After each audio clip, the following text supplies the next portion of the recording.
Como les contaba, la charla de hoy se llama Contemporáneo 1, más que nada porque es una introducción al arte contemporáneo que vamos a ver de qué se trata, porque en realidad podríamos decir que arte contemporáneo es todo el arte producido actualmente, ¿no? En este momento de la historia. Pero no es tan así. De hecho, el arte contemporáneo surge a raíz de muchísimas rupturas y quiebres que van sucediendo en la institución arte, ¿no? Que es la que justamente indica qué es o qué no es arte y por qué. Entonces, yo les voy a hacer un poquito de historia. ¿Y cuándo inicia el arte contemporáneo? Bueno, hay muchas acepciones. Con la que nosotros más nos sentimos identificados es con la última, que es la etapa de la posmodernidad, los años 60, ¿no? Como que de los 60 para acá, todo el arte es contemporáneo, todo lo que se produce en arte. Pero imagínense que en el siglo XVIII, junto con las revoluciones industrial y francesa, que no solo modifican e impactan en la vida cotidiana, sino que también impactan en el arte, que amplían los derechos y buscan esta libertad, ¿no? del individuo, impactan en el arte y generan unos movimientos o unas tendencias artísticas que van a ser muy importantes para lo que va a venir después. Entonces, en ese momento, por ejemplo, tenemos el romanticismo y el impresionismo, ¿no? El romanticismo fue un movimiento que se basó en la libertad creativa, en la subjetividad. Ahí es cuando se le empieza a dar importancia a lo que el artista como individuo quiere imprimirle a su obra, que es la emoción. Y también va a estar el impresionismo en Francia, que va a empezar a investigar cómo hacer la pintura, ¿no? Cómo se debería pintar la realidad. Y eso sucede porque surge la fotografía. O sea, hay una máquina que toma una foto exactamente de lo que yo estoy mirando. Entonces ya no le sirve al arte pintar de manera naturalista o fotográficamente. ¿Qué pueden hacer los artistas? ¿Cómo tienen que pintar o mostrar esa realidad? Hay otra idea, que es que el arte contemporáneo comienza con las vanguardias del siglo XX.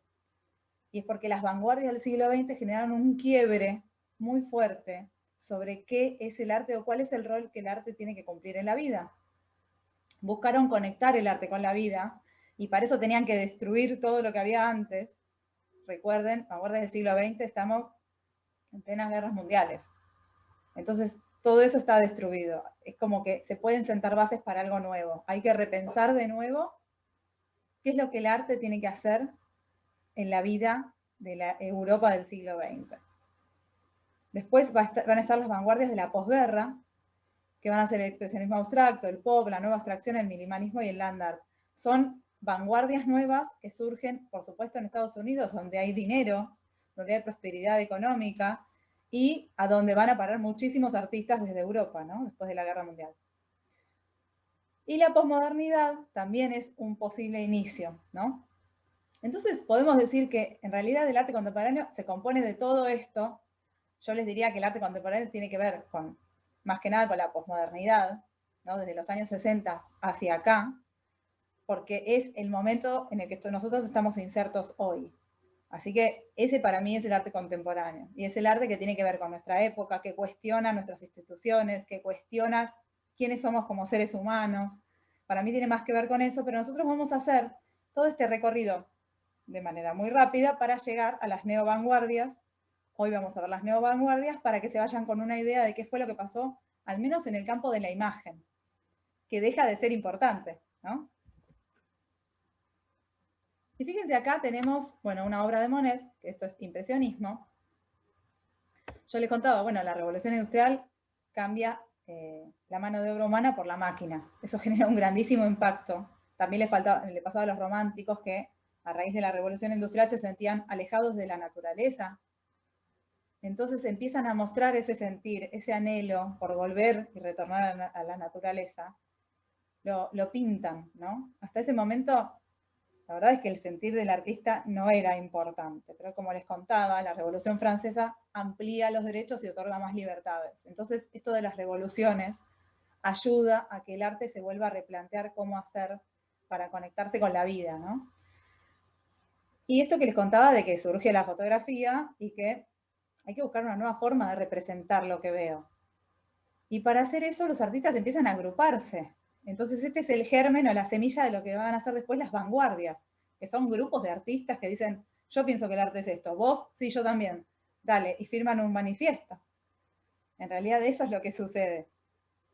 Y por otro lado, bueno, empiezan a dejar de darle tanta importancia a la forma, al dibujo, a lo académico, es decir, el deber hacer, cómo se debe componer una obra, salen a pintar al aire libre rápidamente y se enfocan más que nada en la luz. Es una nueva investigación y la abordan totalmente separados de lo que digamos, de lo que era la función del arte hasta entonces. Entonces yo acá puse la imagen comienza a diluirse. Fíjense que si nosotros miramos un Monet de cerca, lo único que vemos son pinceladitas, o sea, vemos cosas difusas, no entendemos muy bien qué estamos viendo hasta que nos alejamos y entendemos qué vemos. Pero así como la imagen empieza a diluirse, también se empieza a diluir, digamos, la realidad del arte. ¿Sí? ¿Qué es lo importante? O sea, ¿qué querés hacer con lo que estás viendo? Acá tenemos, yo le puse a Turner, que de romanticismo es como el que más diluyó la imagen, porque estaba muy preocupado, de verdad, era el pintor de la luz, ¿no? De los románticos es como el que lleva más allá esto de abstraer, o sea, ir a lo fundamental, ¿no? Entonces, fíjense cómo vamos acercando un lenguaje más abstracto, o sea, que interesa menos la forma o que la persona que está mirando entienda que está viendo.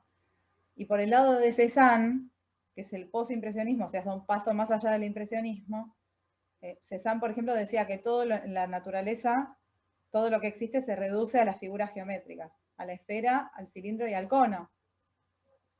Entonces, eso va a ser una gran influencia para, por ejemplo, Picasso, porque él va, digamos, va a ir a lo esencial, ¿no? Va a buscar presentar lo esencial.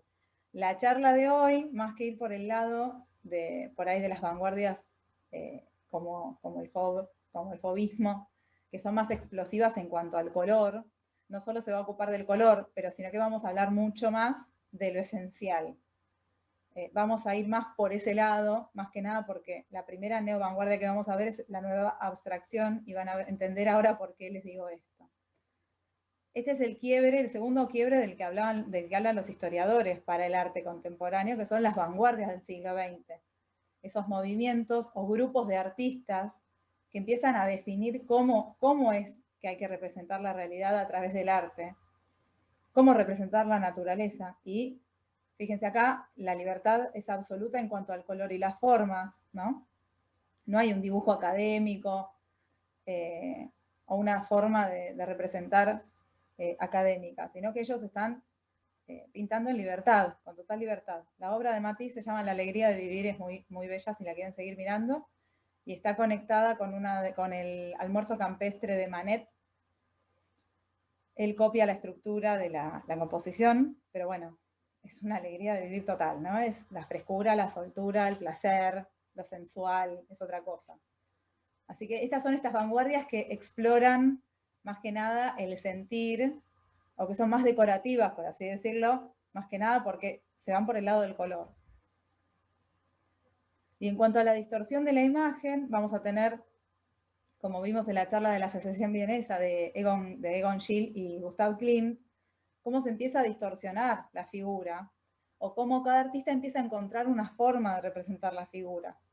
En Klimt también vemos abstracción con esto de los paños que él pinta con patrones geométricos, y en Schiele se deforma tantísimo la figura, porque él dibujaba, si quería, podía dibujar como Leonardo da Vinci, pero la realidad es que él muestra su emoción, lo tortuoso del sentir humano a través del dibujo. Entonces ellos vuelven al dibujo, pero no lo usan académicamente, lo usan para contar emociones, ¿no? Para contar cómo se siente ser humano. Y la distorsión de la figura llega al máximo con Edvard Munch, que en realidad es previo al expresionismo. De hecho, fue el artista que más influyó en los expresionistas, donde él directamente va a desfigurar todo, o sea, la figura empieza no a diluirse, directamente se hace blanda, ¿no? Se desarma, ya no importa.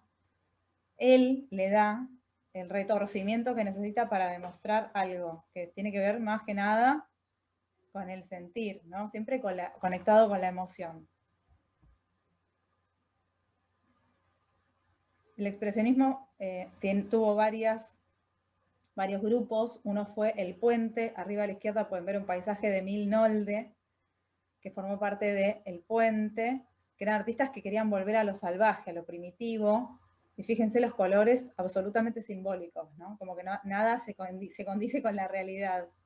Sigue habiendo imagen de todos modos. Franz Marc y Paul Klee formaron parte de El Jinete Azul, que fue una vanguardia que más bien se evadió a sí misma, o sea, se evadió de la realidad para ir hacia adentro. Ya era tan profunda la emoción que dejaron de mirar hacia afuera. Pero ¿qué pasa? Mundo en plena guerra mundial, ¿no? Entonces, hay una frase de Paul Klee que es increíble porque refleja perfectamente la época, y él dice: cuanto más horrible es el mundo, más abstracto se vuelve el arte. Porque de verdad, no dan ganas de representar esa realidad, ¿no? Y quienes llevan al máximo esto van a ser Vasily Kandinsky y Hilma af Klint, que son los padres de la abstracción. Hilma af Klint, ni hablar, directamente ella trabajó plenamente desde la abstracción porque ella pintaba guiada por espíritus.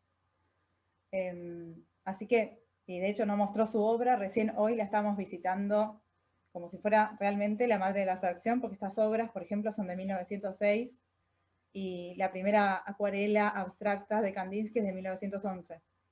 Entonces, decimos que ella es la madre de la abstracción. Además, no hay de dónde agarrarse para pintar esto, porque no hay abstracción, no hace el camino de tomar algo de la realidad, quitarle los detalles, desarmarlo y volverlo a armar. Ella empieza así.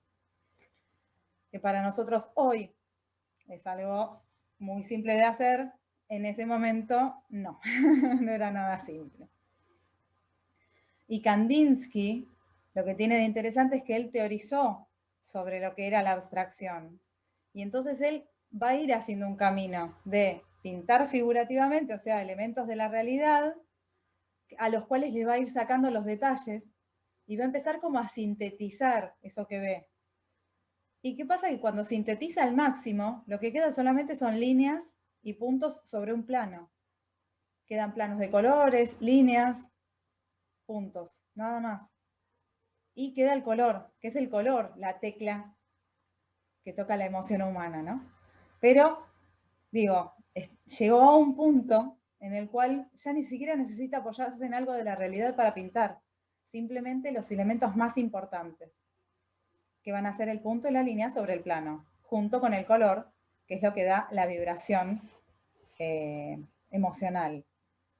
Entonces, fíjense que desde que empezamos, arrancamos diciendo que los artistas, gracias a las revoluciones en Europa Occidental, empiezan a tener más libertad para repensarse a ellos mismos, para repensar la realidad, cómo mostrar esa realidad, y poco a poco van llegando a lo esencial en la pintura misma.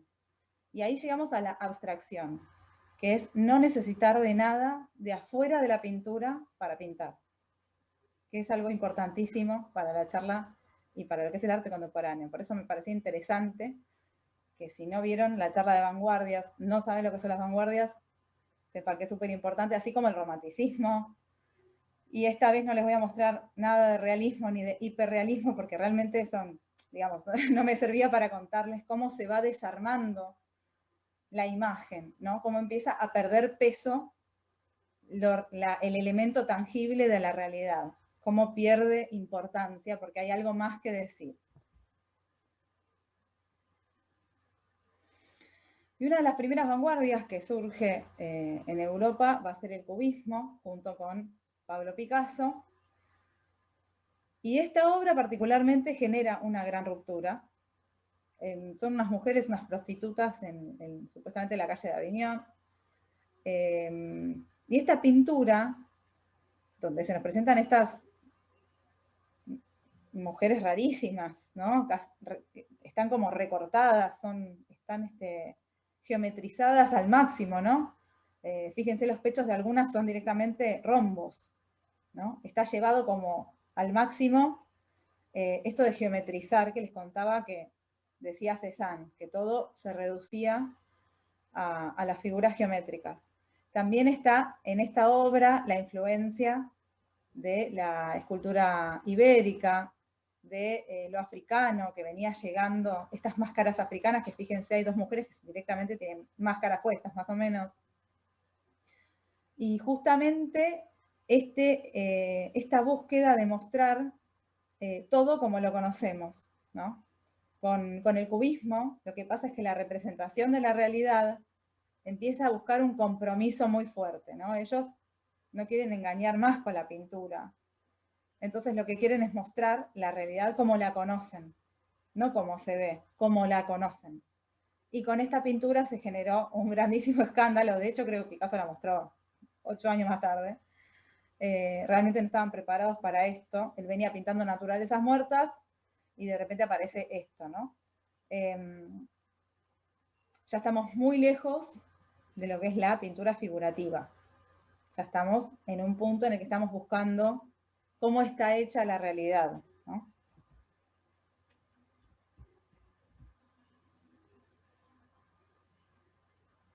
Y acá se empieza a poner interesante el tema de lo esencial. Tenemos, estas son dos vanguardias, el neoplasticismo y el suprematismo, donde la búsqueda es justamente llegar a lo más esencial en el arte o en la pintura. Por ejemplo, para Kazimir Malevich, él lo que buscaba era la supremacía de la nada con su pintura. Estamos siempre a inicios del siglo XX, por eso les digo, es muy importante conocer esta historia. Y él dice, bueno, para que no haya nada tiene que haber pocos recursos, economía de formas y de color. Ni siquiera voy a poner color, porque el color también evoca algo. Sin embargo, el color negro también evoca algo, y más sobre un fondo blanco. Entonces es inevitable como que el espectador genere una emoción frente a lo que sea, ¿no? Así sea bronca, porque es un cuadrado negro sobre un fondo blanco, lo podría hacer cualquiera. Pero siempre tenemos que pensar en el tiempo en que fue concebida la idea, ¿no? Y esto es muy novedoso, porque es realmente buscar llegar a lo más esencial de la pintura. Piet Mondrian, por ejemplo, dijo, bueno, todos los colores se forman desde los primarios, entonces solo vamos a usar colores primarios, blanco y negro, con eso pinto el mundo, y las líneas ortogonales, porque somos personas perpendiculares a la Tierra. O sea, estamos parados, estamos verticales parados sobre una horizontal, listo. Eso es todo lo que necesito para hablar de lo esencial. Si hablo de lo esencial en pintura, solo necesito esos recursos. Son cada vez menos recursos que representen un todo. Puede gustar o no, pero la idea está, él está buscando lo esencial. Y hubo una vanguardia en particular que rompió con todo y empezaron a crear desde el azar, a reírse y a decir, el arte es todo lo que yo diga que es arte, aguante el arte por el arte, yo soy artista, así que todo lo que yo señale es arte. De hecho, bueno, Hans Arp hacía sus collages recortando las figuras y tirando los papelitos desde arriba, como se quedaban, los pegaba. Kurt Schwitters buscaba objetos por la vida, por la calle, y armaba composiciones sin sentido. Y Man Ray hacía esto de los ready-made, que son obras ya hechas, o sea, a un objeto le cambiaba la funcionalidad poniéndole otra cosa, y ya uno es como que queda desarmado, ¿no? ¿Y qué es lo que pasa? Que empieza a cuestionar el dadaísmo, empieza a cuestionar, bueno, ¿y qué es lo que tiene que hacer el arte? O sea, ¿que una obra de arte no puede ser un objeto cotidiano? Entonces ahí vamos a llegar al quiebre máximo de las vanguardias. En realidad el quiebre de las vanguardias para mí no es el de las vanguardias, es el de Duchamp, con su fuente,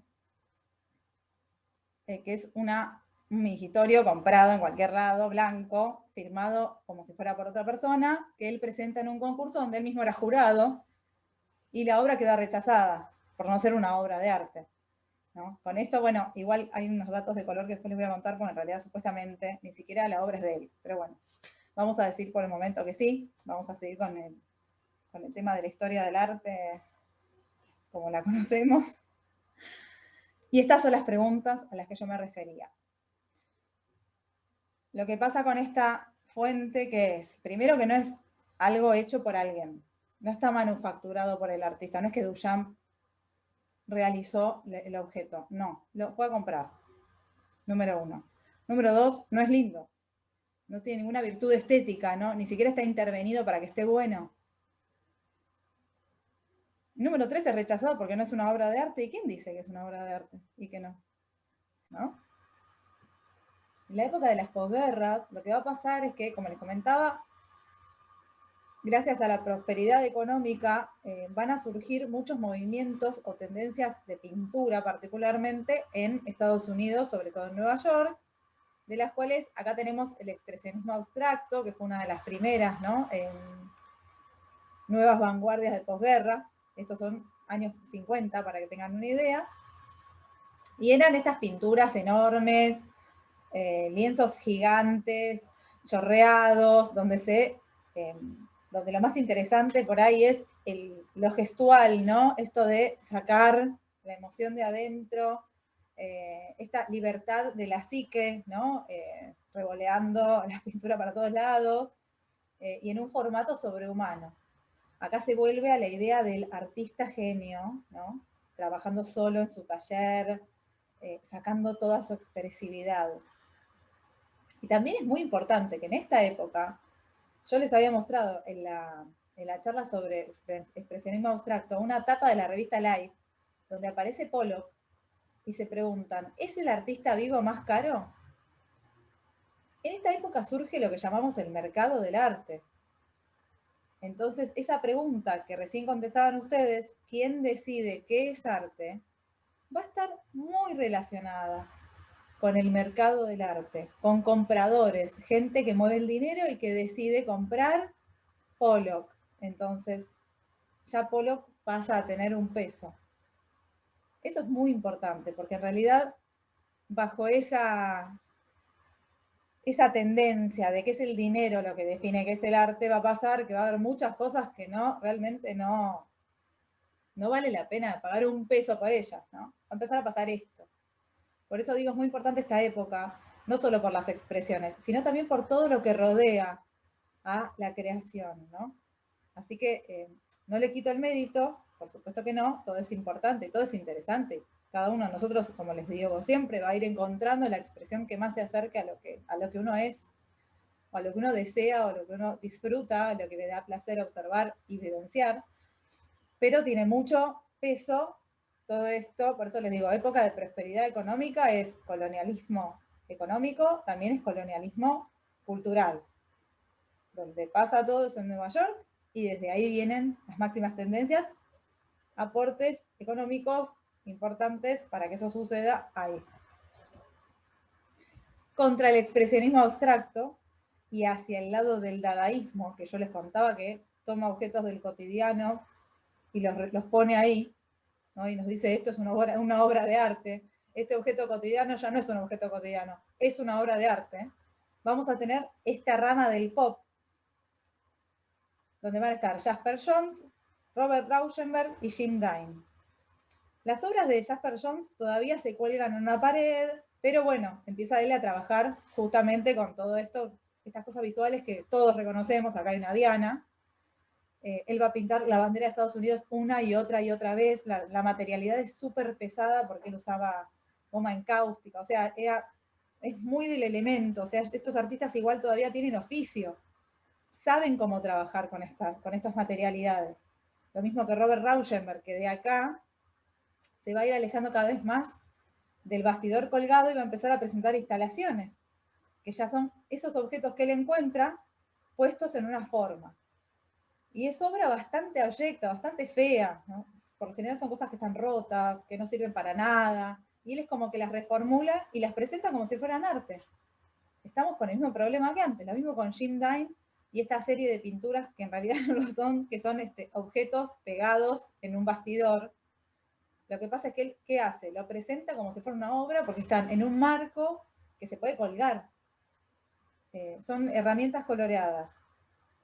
Uno también puede hacer, en esta acumulación de herramientas, se puede hacer una idea, un concepto sobre lo que está hablando, puede estar hablando sobre el oficio del arte, que él es una persona que trabaja con herramientas. No sé, uno podría armar un montón de historias al respecto, pero el pop, lo importante es que sigue la rama del dadaísmo y un poco se ríe de la sociedad para la que produce su arte. Y también se ríe de estos artistas grandilocuentes, con la expresividad. Ellos agarran cosas del cotidiano y te las ponen ahí, ¿no? Sobre todo Jim Dine es muy molesto, porque bueno, del otro lado hay pura expresión y acá no hay nada. Él solo eligió los colores, los puso ahí, pegó la herramienta y ya está. Por eso todo el tiempo vamos a estar visitando estas emociones que son contrapuestas. Y acá hay otro gran quiebre que se produce en los 60 y que sigue enfatizando esta idea de quién es el artista, qué hace un artista, porque Andy Warhol, su taller se llamaba La Fábrica. Imagínense, él fabricaba productos de arte. Ya la obra se transforma directamente en mercancía. No solo eso, sino que encima su obra, que se transforma en mercancía, la puede imprimir cualquiera, porque esto son serigrafías. Entonces, la obra deja de ser auténtica, única, original. Es una impresión. Así como puedo imprimir una remera, estoy imprimiendo una obra de arte. Y devolvemos a las preguntas que yo les hacía. ¿Qué tiene que hacer un artista? En este caso, Andy Warhol generó una gran movida en su taller, que era famosísimo. Se conectó con toda la gente famosa que podía existir, se conectó con gente de dinero, se conectó con todas las personalidades del momento que lo hicieron famoso porque lo que quería era ser famoso. De hecho, él decía que en el futuro todos iban a tener sus 15 minutos de fama. Bueno, ahora todos tenemos 30 segundos haciendo un reel de Instagram, ¿no? Tenía razón. Pero eso es lo que la gente quiere y eso es lo que él mostraba. Y lo mostraba livianamente. Se mataba de risa, se reía y amaba la sociedad de consumo para la cual producía arte. Pero lo que quiero decir es que ese aura de la obra única, original, realizada por un genio especial, ya no existe. Por eso es muy importante conocer esta parte de la historia, porque aparte ya estamos arrancando con esto de la posmodernidad, los 60, donde realmente se empieza a cuestionar de una manera bastante virulenta la institución arte, con mayúscula. Así que acá tenemos a Andy Warhol en La Fábrica. Si les interesa, también me pueden pedir la charla sobre pop, que hablamos un montón de él y es muy interesante. Y llegamos a las neovanguardias, ¿no? Estos eran movimientos vanguardistas de los años 50, y estas van a ser neovanguardias porque son artistas que van a teorizar mucho sobre lo que quieren hacer con su arte. Y acá vamos a retomar eso que hablábamos desde Kandinsky, pasando por Mondrian y Malevich, de lo esencial. ¿Qué es lo esencial? ¿Qué es lo que el arte tiene que hacer con la imagen? ¿Para qué sirve? ¿No? ¿De qué habla el arte? Y fíjense acá rememorando en esta tercera imagen, un poco el cuadrado negro sobre fondo blanco. Acá tenemos a Ad Reinhardt. Este movimiento se llamó Nueva Abstracción. Son artistas que, como los del pop, rechazan el expresionismo abstracto, toda esa gestualidad, y también buscan la máxima pureza de la imagen. Van a estar más del lado de Mondrian, más del lado de Malevich. Pero Malevich era muy espiritual, y estos artistas van a dejar de lado toda la emoción. Les voy a leer un poco, porque me parece que habla de esto, Reinhardt, que fue uno de los primeros teóricos que habló de esta nueva forma de pintar.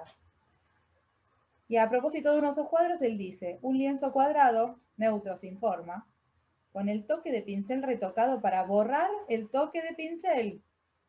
Es decir, que no se sepa qué pasa una persona por ahí. No es importante el gesto. De superficie mate, plana, pintada a mano alzada, sin barniz, sin textura, no lineal, sin contorno nítido, sin contorno impreciso, que no refleje el entorno. Una pintura pura, abstracta, no objetiva, atemporal, sin espacio, sin cambio, sin referencia a ninguna otra cosa, desinteresada, un objeto consciente de sí mismo, nada inconsciente, ideal, trascendente, olvidado de todo lo que no es arte.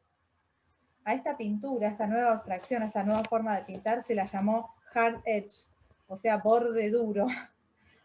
Eran formatos también descomunales, que yo hoy busqué, les voy a mostrar a otro artista que se llama Frank Stella, para que vean el formato en el que ellos trabajaban.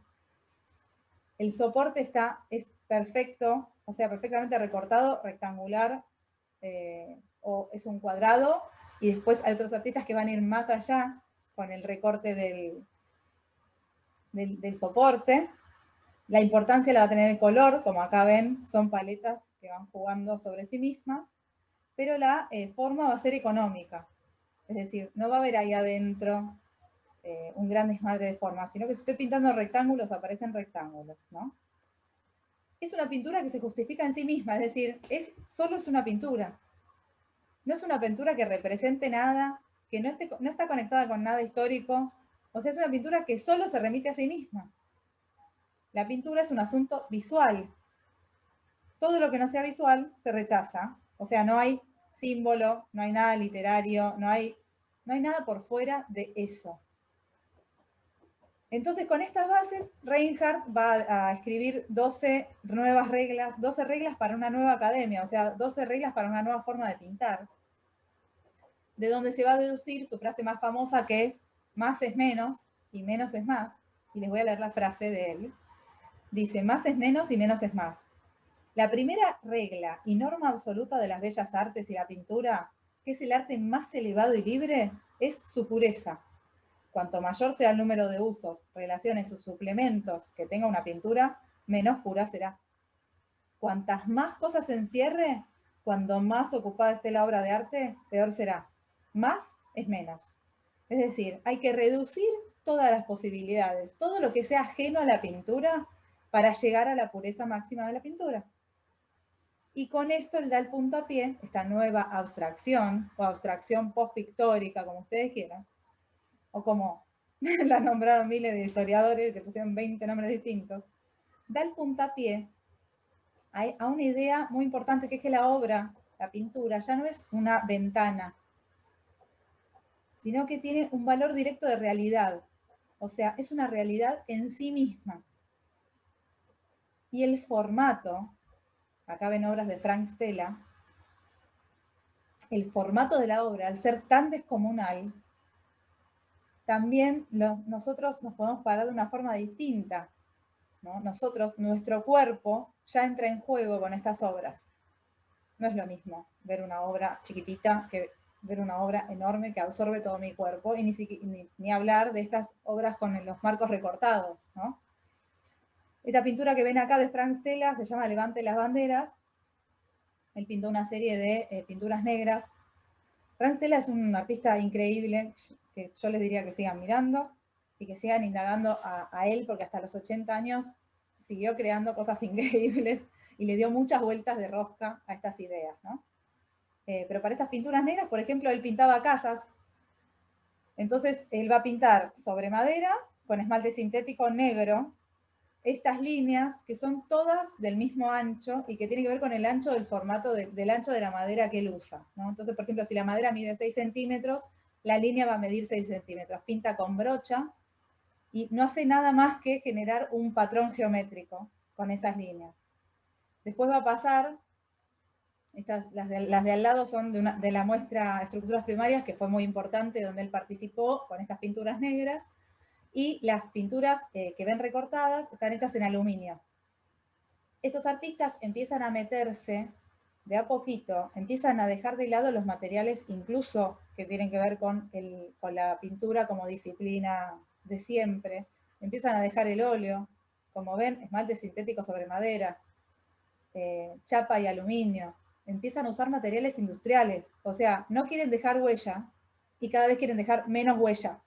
Entonces empiezan a usar cosas que se consiguen en la ferretería, ¿no? Fíjense estas obras de Frank Stella acá. Él empieza a jugar con el recorte del soporte y a generar juegos. Para él lo más importante era el color, no solo el color, sino también la forma, pero también esto de generar una obra tan grande, que yo tengo que recorrer el espacio a través de la obra para disfrutarla, tiene mucho que ver con la experiencia de lo contemporáneo que tenemos nosotros hoy. Ya nuestro cuerpo es una escala más, es una variable más que entra en juego para apreciar la obra de arte. Y esto da puntapié a lo que va a ser el minimalismo. La foto de la derecha la sacó mi amiga Verónica cuando estábamos en Berlín. Es una obra de Donald Judd, y esa es fíjense la escala humana con la escultura, ¿no? Y también, tampoco les puedo decir escultura, porque a los minimalistas no les gustaba. Primero, que no les gustaba que les dijeran minimalistas. Segundo, que no les gustaba que les dijeran que eran escultores, porque justamente lo que ellos hacían eran objetos artísticos. Estamos muy en conexión con lo que vimos recién de pintura, porque se empieza a borrar, como les contaba. Está bien, hay un objeto colgado sobre una pared, entonces yo lo leo como obra de arte, pero se empieza a hacer difusa la línea entre las disciplinas de arte. La pintura, no sabemos si es pintura o escultura, como recién vimos con Frank Stella. ¿Es una pintura o es una escultura? Porque encima seguramente tiene un cierto volumen, ¿no? Pero está recortado, no es una pintura clásica. No está realizada con materiales clásicos de la pintura. Estos son materiales 100% industriales. O sea, no son ni siquiera cosas hechas por el artista, porque el artista no hace falta que produzca la obra. Y empezamos a entrar en el terreno de lo que es el arte conceptual, donde lo que importa es la idea del artista, no que el artista se rompa las manos y haga callos soldando cada cuadradito de chapa. No, no va por ahí, empieza a ir por otro lado. Acá lo que me parece interesante es primero que entiendan que con estos, no sé, creo que son 237 ladrillos refractarios que pone Carl André en el piso, lo que hace es como molestar desde muchos puntos de vista. Primero, desde lo que es el espacio expositivo, porque ya uno se pone en relación con ese objeto. Ya no podés pisarlo, no te da para pasarlo por arriba, porque no está colgado, no está puesto en una peana, o sea, no está expuesto, está como tirado ahí de una forma muy, muy coqueta y prolija. Son ladrillos refractarios, o sea, ahí sí lo compro y lo hago. Y la obra de Donald Judd, él siempre mantuvo esta escala de estos objetos, pero siempre les dio una entidad de obra de arte, colgándolos como si fueran pinturas, pero no son pinturas, porque son como si fueran estantes. Entonces tampoco es escultura porque no lo puedo recorrer, no tengo otra dimensión, no tengo la dimensión de atrás para verlo. Entonces por eso el juego ya tiene mucho que ver con esto, ¿es arte? Si está hecho así, con elementos que puedo comprar en cualquier lado.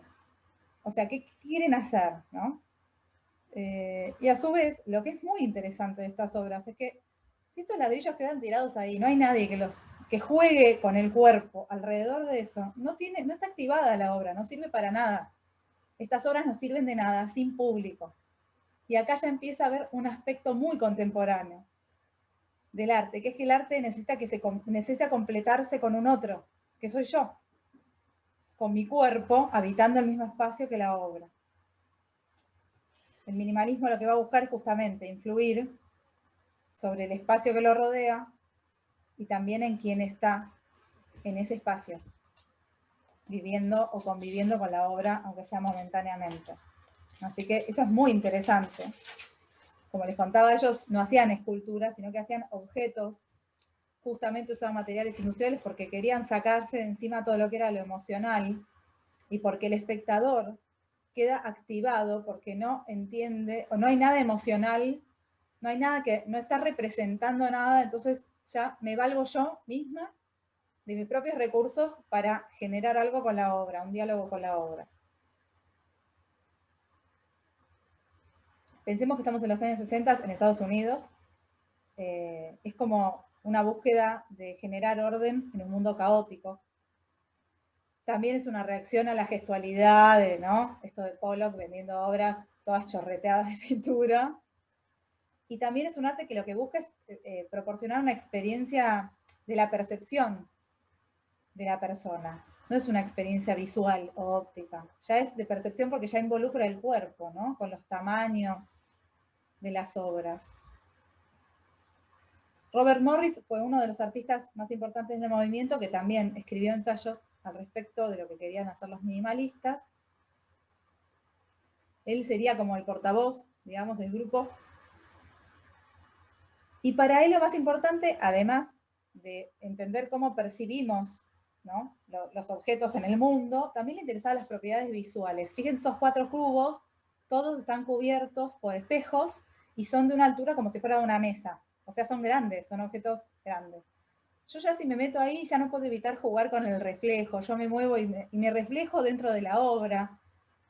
Entonces, Morris está directamente pensando en jugar conmigo como espectador, en que el espectador tenga una experiencia, y también por esto hubo un crítico que llamó a los minimalistas como teatrales, ¿no? Porque ponen cosas, props en escena, con las que el público de alguna manera tiene que generar un diálogo.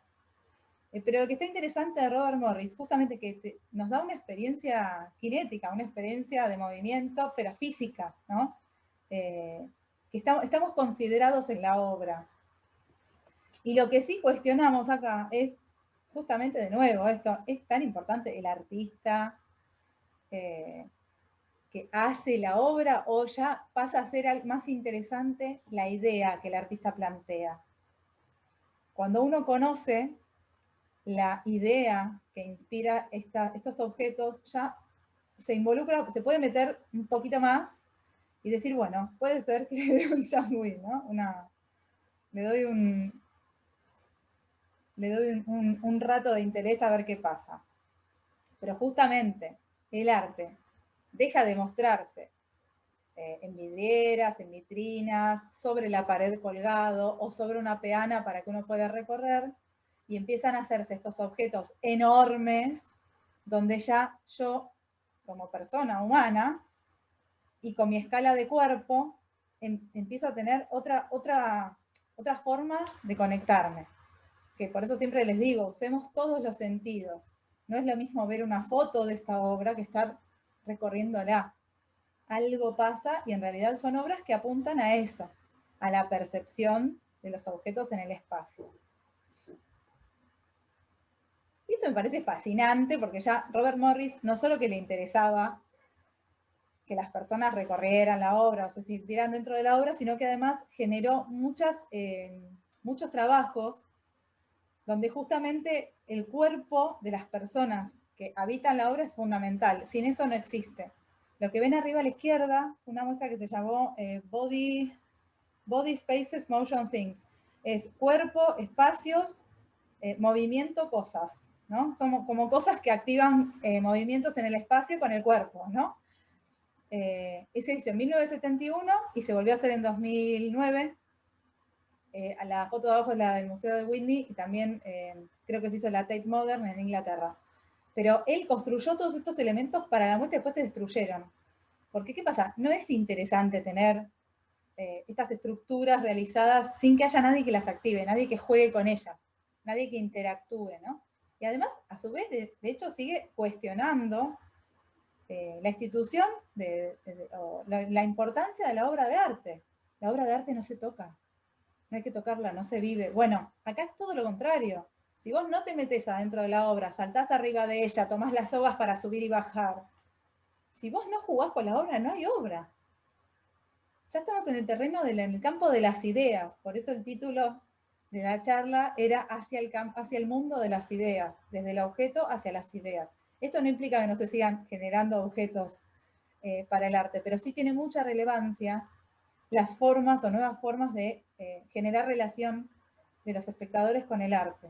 Lo que ven a la derecha es un laberinto que está en Pontevedra, en la zona gallega, en la isla de las esculturas, donde él representa el laberinto está inspirado en el laberinto de Mogor, que es un dibujo de arte rupestre encontrado justamente en la zona de Pontevedra repetidas veces, y además se dice que el laberinto tiene que ver con la estructura del cerebro, ¿no? Como que dibujar un laberinto, entrar y salir de un laberinto de alguna manera habla del pensamiento. Nos conectamos con el pensamiento, con nuestro propio pensamiento, Él realiza esto con unos muros de 2 metros, y si no hay nadie adentro, si nadie recorre este laberinto, no hay obra, queda quieto ahí como un objeto más. Así que me pareció muy interesante que lo conocieran. Y el último artista minimalista que vamos a ver hoy es Dan Flavin, que él directamente trabajó siempre o sea, su gran elemento fue la luz. Es una vida súper interesante la de Dan Flavin porque fue meteorólogo de las Fuerzas Aéreas, después entregaba el correo en no sé qué museo y después trabajó como guardia de seguridad en no sé qué otro museo. Así que es un artista que siempre, o sea, un tipo que siempre estuvo conectado con el arte, pero desde lugares muy locos, ¿no? Y justamente, de nuevo, lo que él va a usar para su obra son tubos fluorescentes. La obra de abajo a la derecha con los tubos blancos son tubos blancos comprados en ferretería, así.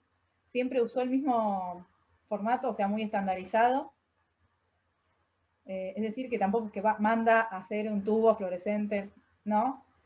Y con este juego de luces, él va componiendo diferentes situaciones, que de nuevo son situaciones que tienen un impacto en mi percepción como espectador. La foto del niño con el rectángulo de luz es de la Fundación Proa, donde una muestra muy interesante de estas, perdón, que tuvo que ver con todas estas expresiones que tienen que ver justamente con esto de la pureza, de los recursos, de los pocos recursos para generar un impacto en el espectador. Son obras que cuando uno las recorre, las vivencia, le generan algo que en realidad el artista no puso ahí. Ese sería el objetivo, pero bueno, con la luz lo que pasa acá es que siempre se genera una atmósfera. Entonces uno vibra, puede incluso llegar a sentirse en un espacio espiritualmente ameno o no. Y bueno, juegan también con la arquitectura, ¿no? Porque acá la foto de abajo, por lo que ven, es como la entrada de la sala y está bloqueada por la obra. Me gusta mucho para cerrar la parte de minimalismo esta frase de Dan Flavin que dice, me gusta el arte como pensamiento, me gusta más el arte como pensamiento que como trabajo. Lo he afirmado siempre. Es una proclamación. El arte es pensar. Lo que va a pasar con esto es que acá estamos a un paso del arte conceptual, porque ya están trabajando los artistas con elementos que son de fácil acceso, elementos que en realidad no representan lo que el artista quiere hacer, sino que la búsqueda va más allá del objeto mostrado. El objeto deja de ser tan importante.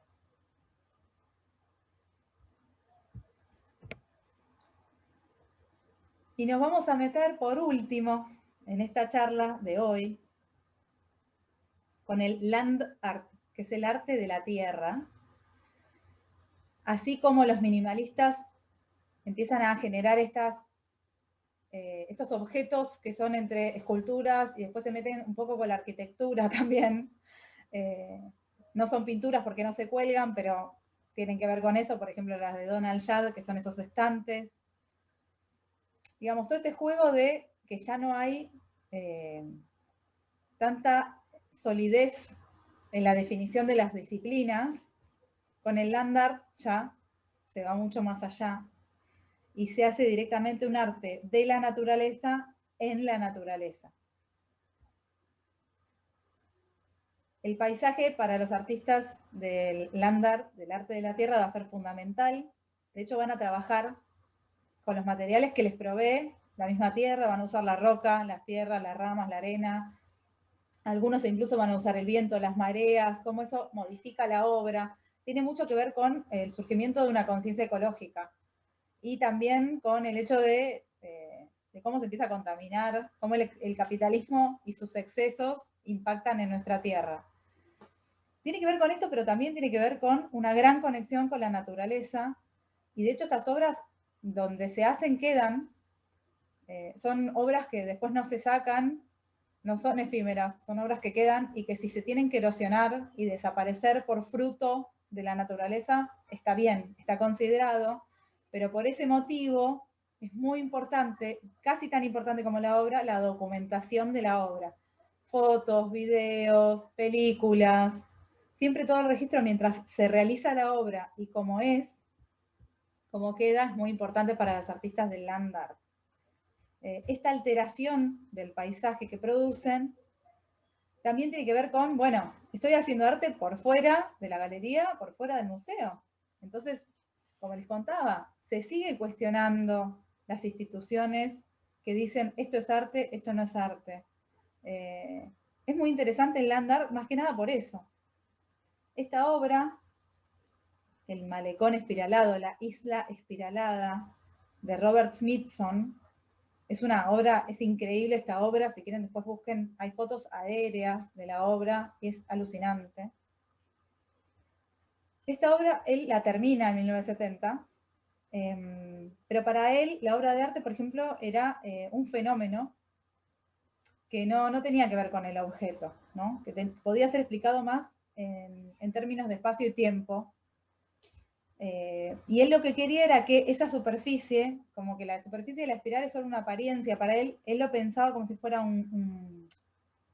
como si se proyectara cónicamente hacia arriba y hacia abajo, hacia adentro y hacia afuera del agua, esa espiral, ¿no? Como que esa espiral une, no sé, el universo con el centro de la Tierra, a modo de un laberinto, de nuevo el laberinto, ¿no? Esta idea del laberinto como discurrir del pensamiento. Y que nosotros, como personas que piensan, creamos al pensar. Lo que hace Smithson es que cuando termina la espiral, filma una película donde cuenta todo esto. Es súper complejo, todo lo que él imaginó. El concepto de la obra es mucho más grande, espiritual, y él se filma recorriéndola en modo centrífugo, o sea, hacia el futuro. Recuerden siempre que la espiral, por lo general, implica evolución, ¿no? Es ascender. Él la recorre en sentido centrífugo hacia el futuro y después en sentido centrípeto hacia el pasado. Como que para él es espacio y tiempo esta obra. Y la obra está todo bien, pero hasta que uno no la recorre no existe, no interesa. Entonces, de nuevo, tiene mucho que ver la idea del artista, más que el objeto en sí mismo. Esta obra preciosísima es de Nancy Holt, que también trabajó como artista de la tierra. Ella era bióloga y hacía fotografía, video y cine. O sea, para ella la imagen es una forma de crear también. Entonces ella va a usar mucho esto de la fotografía como una forma de entender el espacio, ¿no? La percepción del espacio, que es esto que venimos charlando desde el minimalismo. Y ella va a ubicar cuatro tubos de hormigón en el desierto de Utah, y esos 4 tubos están puestos, orientados, o sea, el trabajo está previamente hecho, porque están orientados en el amanecer y el atardecer de cada solsticio. Entonces, el trabajo está hecho previamente, a eso voy, la investigación, ella fue al desierto, tomó fotos, supo cómo ubicar, y además, fíjense, hay una foto, estos tubos están agujereados, perforados, teniendo en cuenta el patrón de algunas constelaciones, como Dragón, Perseo, Paloma y Capricornio. Ella quería que se viera a través del tubo, vivenciar a través del tubo, esto de poner en la puesta del sol o el amanecer, y a su vez las constelaciones. Es una búsqueda de conectar cósmicamente con la naturaleza, ¿no? Nosotros teniendo esta escala chiquitita, ahí pueden ver en la foto el tamaño de los túneles solares, tener un contacto más, incluso universal, si se quiere, más a nivel del universo con nuestro planeta. Así que es una obra muy hermosa y además, para cada obra de estos artistas se necesitan, acá ella habló con astrónomos, ingenieros, tuvieron que excavar, perforar, bueno, un montón de gente trabaja en estas tremendas obras. Y este es Cristo, son Cristo y Jean-Claude, una pareja, Cristo por ahí ya alguna vez lo hayan escuchado, es un artista, el artista envolvedor. lo que esta pareja hace, es una pareja re interesante, que además firmaban los dos y no sé por qué solo lo conocemos a él. De nuevo lo mismo, es una pareja que además no pedían financiamiento, siempre se valieron de sí mismos para poder generar para comprar, por ejemplo, permisos para envolver edificios. Y acá ya estamos trascendiendo muchísimo más allá de todo lo que es lo tradicional.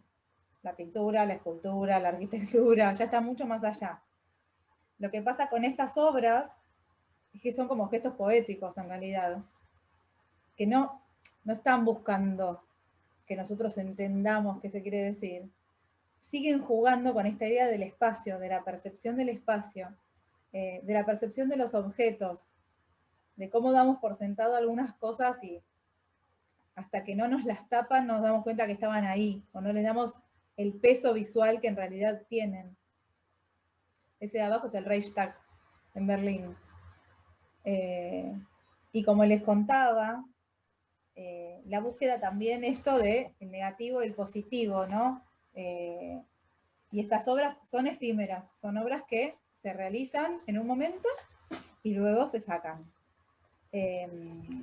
Cuando Cristo murió, dejó el boceto y todos los datos para realizar su última obra, que es el Arco de Triunfo envuelto en París, y dejó claro que quería que eso sucediera, y supuestamente ahora, del 15 de julio hasta el 31 de octubre, debería estar emplazada esta obra en París. Y el último artista que vamos a ver del arte de la tierra, del land art, es Walter de María, que es un artista que también tiene unas obras interesantes, que son obras, se llaman cuartos de tierra, en donde en realidad uno subía una escalera hasta un departamento, por ejemplo, donde en realidad uno no puede entrar, casi, porque tiene 54 centímetros de tierra fértil, todo dentro del espacio. Y lo que pasa con esas cosas es que, bueno, la naturaleza, un elemento natural, fundamental como la tierra, adentro de un espacio urbano, tan urbano como un departamento, choca y nos genera como una sensación muy extraña. Es un artista que tuvo apoyo del DIA, que es una fundación de arte, justamente financiaba algunos artistas que, bueno, tenían estos proyectos grandes, ¿no? También financiaba a Dan Flavin, que es el artista de los tubos fluorescentes que le mostré hace un ratito. Y por ejemplo a James Turrell, que algo de él vamos a ver en la próxima charla, que es un artista que también trabaja con luz. Son proyectos muy grandes donde se necesita mucha gente y dinero para llevarlos a cabo. Y esta obra, esto es una pintura sin pincel, básicamente, el campo de rayos de Lightning Field. Es una obra del 77 donde él lo que hace es elegir una zona muy aislada, el desierto de Nuevo México, donde él emplaza 400 postes de acero con las puntas afiladas, son postes de 5 metros, algunos más altos, algunos más bajos, que generan como una retícula. Ahora hasta ahí, bueno, todos pensaban, ay, bueno, el artista contemporáneo hace un emplazamiento en el desierto y nadie entiende qué pasa. Bueno. En realidad es una zona que Walter de María venía estudiando, donde había mucha actividad eléctrica durante las tormentas. Entonces lo que él hace justamente con estos postes es atraer la atención de los rayos, de los relámpagos, y pintar con esos relámpagos, ¿no? La única forma de ver esta obra, por eso les contaba que es muy importante el registro de la obra es casi tan importante como la obra, por su peligrosidad, digamos, el acceso a la obra es restringido. Pueden entrar solo 6 personas a la vez a una cabañita cercana a la retícula de postes, llevadas por la fundación que financió justamente que se llevara a cabo la obra, y la visita dura cierta cantidad de horas y no se puede tomar fotos, y solo se abre durante ciertos momentos del año. toda esta exclusividad y esto de que el registro sea solo fotográfico, de nuevo, nos hace pensar en qué es el arte, porque esto en realidad es una bellísima idea, una idea poética muy preciosa, pero que no requiere de grandes facultades ni estéticas, ni, o sea, el artista simplemente es una persona con ideas interesantes que tiene que conseguir el financiamiento para llevarlas a cabo. Entonces, ahí de nuevo ponemos en cuestión todo esto. Y también, bueno, él está bancado por una institución, por supuesto, pero de nuevo, no está dentro de un museo. No es apreciable por todos. No es democrático en el sentido de que no, si a mí no me cuentan que existe, yo no sé que existe la obra. Entonces, si alguien pone una foto de la obra dentro del museo, le da entidad de obra de arte. ¿Qué es una obra de arte?